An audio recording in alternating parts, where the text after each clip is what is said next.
Hello, my friends. On today's episode, I thought you might enjoy some snippets from my youth.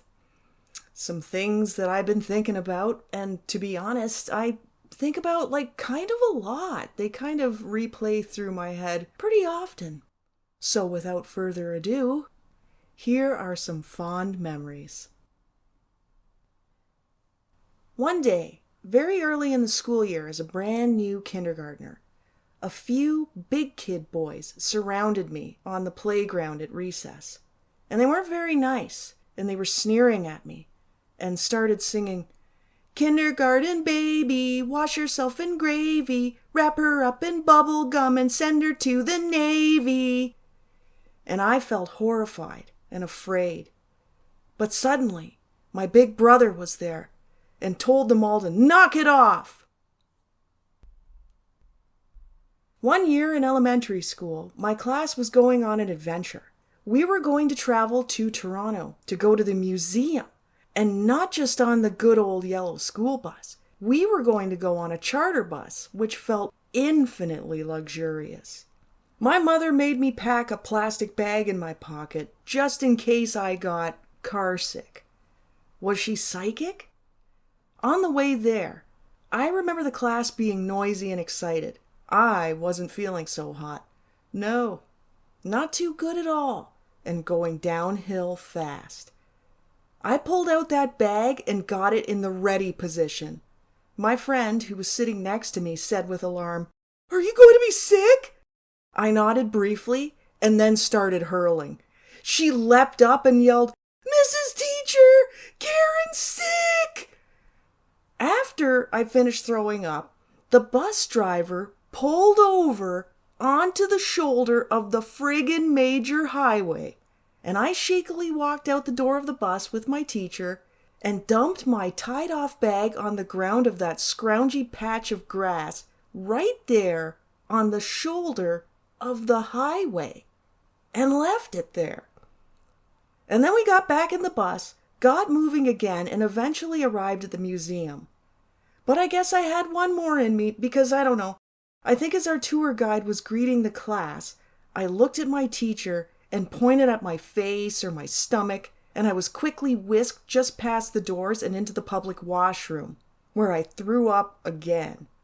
Just then, one of the parent chaperones was there, and she was rubbing my back, and she was so nice and so calm and so soothing. She was the mom of one of my good friends, and she was a nurse. And she was right there by my side. I felt better after that, but I'd missed the start of the tour and re-found my classmates in the dinosaur section, and I was good to go from there. I wonder what my breath must have been like.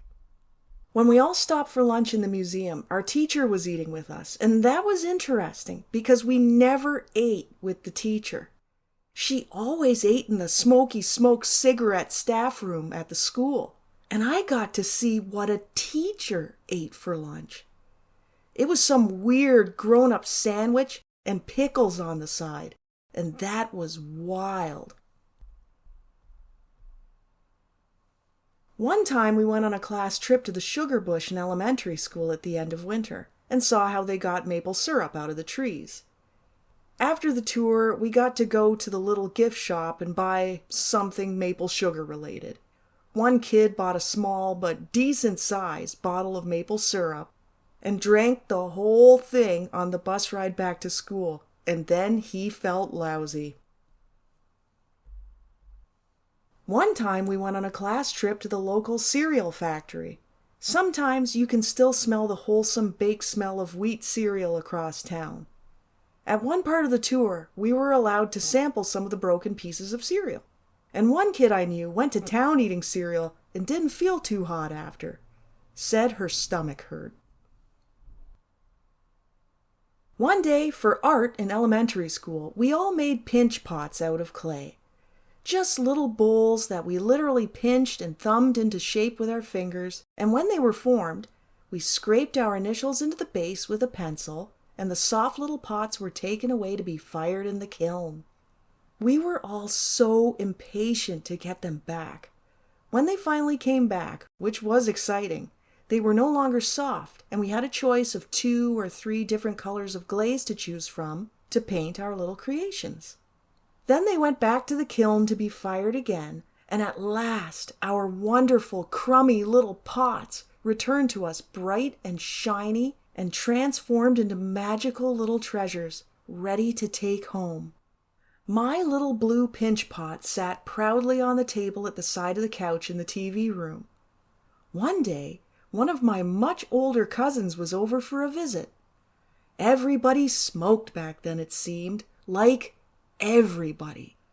I was sitting in the room with my brother because we had to visit too, to be polite, along with our parents, and with horror, I watched silently as my cousin obliviously tapped his cigarette ashes into my pinch pot, assuming it was an ashtray. I was mortified.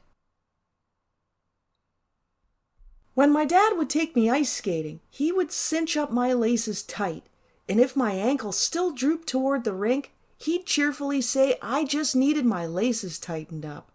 So I'd hold on to something, hold my foot forward, he'd brace the blade between his knees and cinch those laces up even tighter. So tight, in fact, that my ankles didn't want to cave over anymore, but it sure as hell wasn't comfortable. My winter boots always felt unbelievably, luxuriously huge and roomy, and so comfortable after those skates came off. One time, at that arena that's long gone now after skating, Dad bought me a chocolate bar and he got himself one, as well as a little styrofoam cup of black coffee.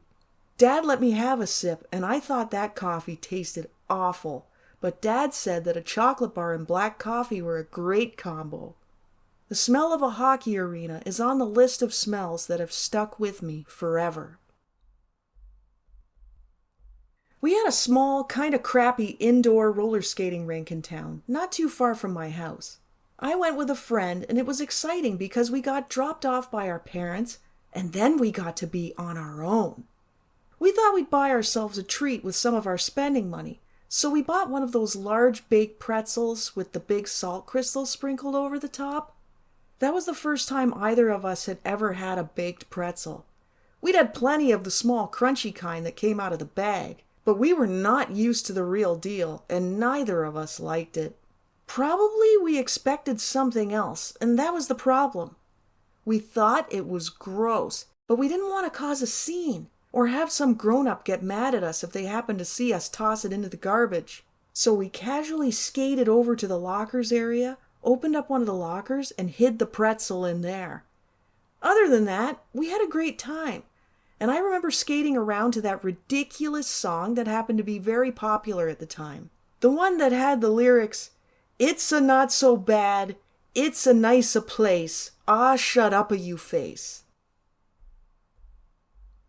I had an art teacher in high school who once said that school isn't for everybody, and that blew my mind. It was a simple enough casual remark she had made, but I was floored, because I didn't think that as a kid I really had any say in the matter, that school just was, and I had to accept it and not really be allowed to have a negative opinion about it. Thanks for being here. It means a lot to me.